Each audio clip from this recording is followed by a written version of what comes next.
Welcome to Voicyn, friends. Today, I'm not just sharing any random story. This is something personal, a real part of my life that changed everything.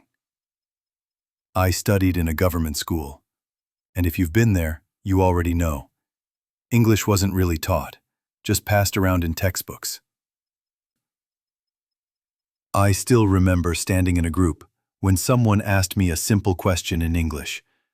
I just froze. My brain stopped working completely.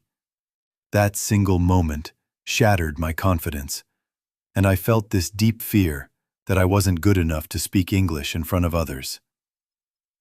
My hands were shaking, my heart was racing, and I couldn't even form one full sentence. I just stood there, silently embarrassed. People laughed a little.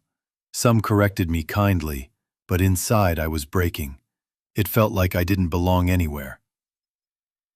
After that day, I avoided every English conversation. I would smile and nod, but never reply with confidence or try to say anything real. I started believing that maybe I was just not meant to speak English. Maybe this was beyond me. But something inside me kept whispering, "You can learn this. You just must start slow and stay consistent." That small voice became my push, the quiet reason I didn't give up completely when things felt hard. One night, I stood in front of the mirror and promised myself, I'll fight this fear, no matter how small my steps are. I decided to learn silently, without showing off, without pressure, just me and my goal to understand and speak fluently someday.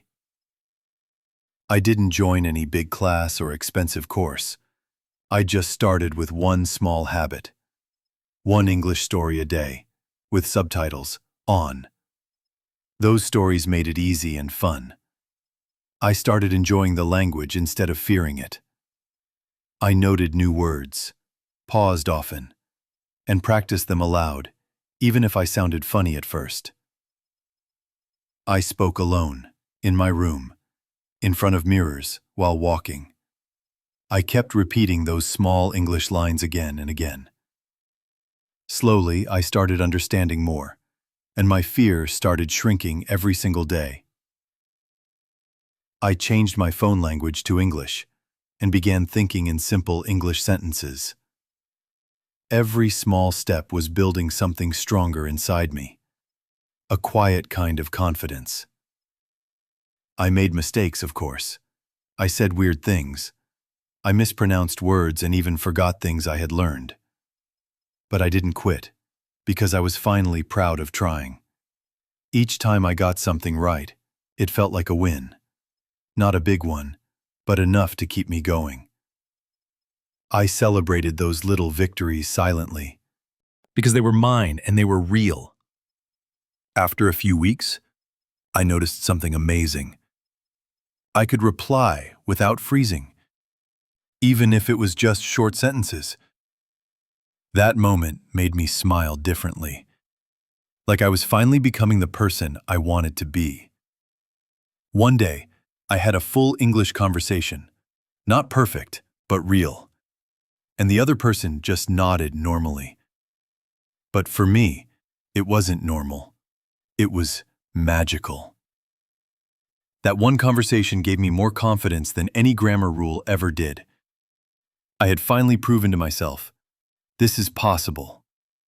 Now, I share English stories on YouTube. Not because I'm perfect, but because I know how it feels to be silent.